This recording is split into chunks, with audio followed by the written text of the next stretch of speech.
Alors, avant de parler des priorités, il faut parler des problèmes. Quels problèmes rencontrons-nous et quels problèmes nouveaux rencontrons-nous? Nous nous rendons compte que le climat évolue et qu'aujourd'hui, il n'y a plus de pays arides et de pays humides. Les uns et les autres connaissent ces mêmes phénomènes. Je citais le cas de l'Arabie Saoudite, mais aussi de la ceinture sahélienne, où alternent des périodes de sécheresse et des périodes de pluie torrentielle. Et ça nous amène à revoir le logiciel de nos capacités en termes d'infrastructures, de financement et de maintenance des équipements. Nous avons un dilemme, trop d'eau, pas assez d'eau, une eau polluée, parfois au même endroit. Et la deuxième chose, c'est que nous voulons faire entendre la voix de la démographie.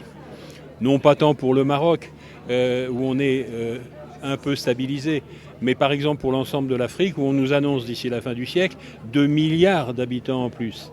Et pour ces 2 milliards de personnes, il faut à la fois de l'eau domestique.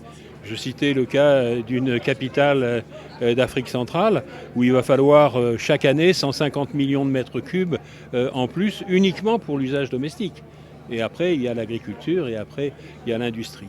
Et donc, nous voulons plaider pour que ce sujet de l'eau pour la démographie soit entendu par les gouvernements.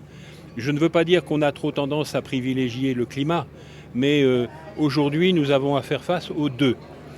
Alors c'est pour cette raison que, connaissant l'excellence du Maroc, à la fois dans les eaux non conventionnelles et dans les énergies renouvelables, que nous avons engagé depuis un certain nombre de mois des discussions avec le gouvernement du Maroc pour créer au Maroc un centre mondial, le premier, pour la promotion des eaux non conventionnelles et des énergies renouvelables à travers l'expérience exceptionnelle tant pour le dessalement, la recharge des aquifères, les transferts, les barrages et le recyclage, mais aussi les capacités du Maroc en termes de gouvernance et de financement des infrastructures.